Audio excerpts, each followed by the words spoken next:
Well, there's explosive testimony coming out of Capitol Hill today from former special counsel Robert Hur. You might have been seeing it. As we remember, Hur did not recommend criminal charges against Biden for mishandling and retaining classified documents. Hur said that he wouldn't bring charges against Biden because he is, quote, an elderly man with a poor memory. Yes, this is the leader of the free world he's talking about. Take a look at today's testimony from Hur. My team and I conducted a thorough, independent investigation. We identified evidence that the president willfully retained classified materials after the end of his vice presidency when he was a private citizen. This evidence included an audio-recorded conversation during which Mr. Biden told his ghostwriter that he had, quote, just found all the classified stuff downstairs, end quote. When Mr. Biden said this, he was a private citizen speaking to his ghostwriter in his private rental home in Virginia. We also identified other recorded conversations during which Mr. Biden read classified information aloud to his ghostwriter. So in case there's any confusion there, yes, Biden broke the law. Special counsel Robert Hur admitted that Joe Biden lied when Biden said he did not share classified information. Take a listen to his exchange with Representative Gates today. There is so much coming out of this. It's hard to even pick. February 8th, the White House question, Mr. President, why did you share classified information with your ghostwriter? The president, I did not share classified information. I did not share it. I guarantee I did not. That's not true, is it, Mr. Hur? That is inconsistent with the findings based on the evidence in my report. And just so we all remember, the same man that Hur said isn't mentally fit to stand trial also has our nuclear code. So just let that sink in right now. Inconsistent. I love these like words that they come up with, you know, I don't recall. In other words, not that way I'm not lying, inconsistent. I mean, and he went on and on with that. You're right. There were so many great moments from this. I mean, like Jim Jordan.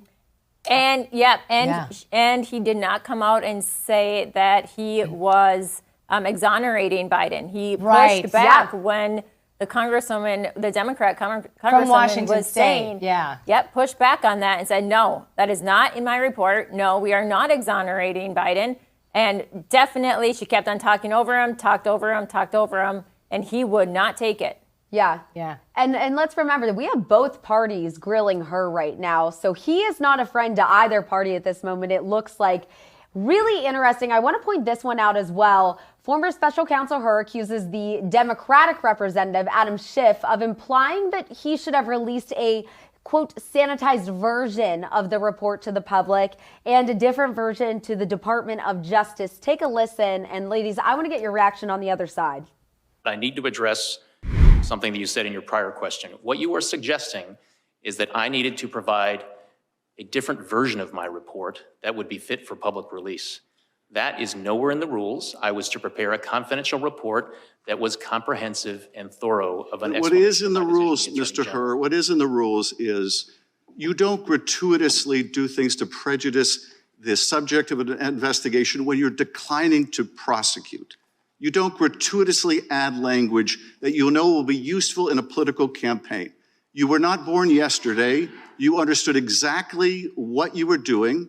It was a choice. You certainly didn't have to include that language. You could have said vis-a-vis the documents that were found at the university, the president did not recall. There is nothing more common. You know this, I know this. There is nothing more common with a witness of any age when asked about events that are years old to say, I do not recall. Robert Hur, you didn't have to be honest in that. You didn't have to. Yeah, shifty shift. Yeah, man, I can't. It's I true, just though. can't. It can be used for a political campaign ad for Trump. Yeah. It's easy, though. It's low-hanging fruit at this point. Exactly, but for our audience, so, you know, Robert Hur, just so everyone knows, and he said it today, in case you haven't had a chance to watch the testimony, he's a registered Republican who was picked by Attorney General Merrick Garland, chose him, said that he trusts him to do the job.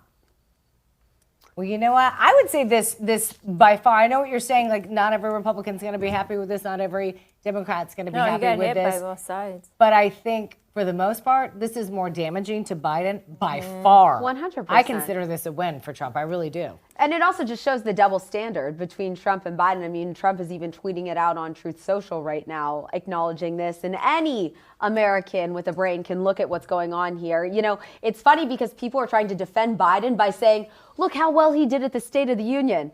He called Lincoln Riley. Right. And Tara, I mean, we've talked about this with Lloyd Austin, for example.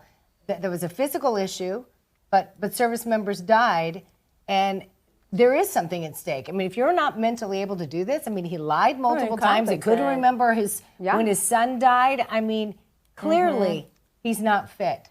Well, I think that's the decision right now. They're saying that he's incompetent, basically, right? Well, then he shouldn't be president of the United States. Right. But honestly, I think it's in the best benefit as the Republicans that he stays into. I agree with you, Tara. At this point, stays in the race. Yeah, it's an elderly man with a poor memory. Their words, not mine.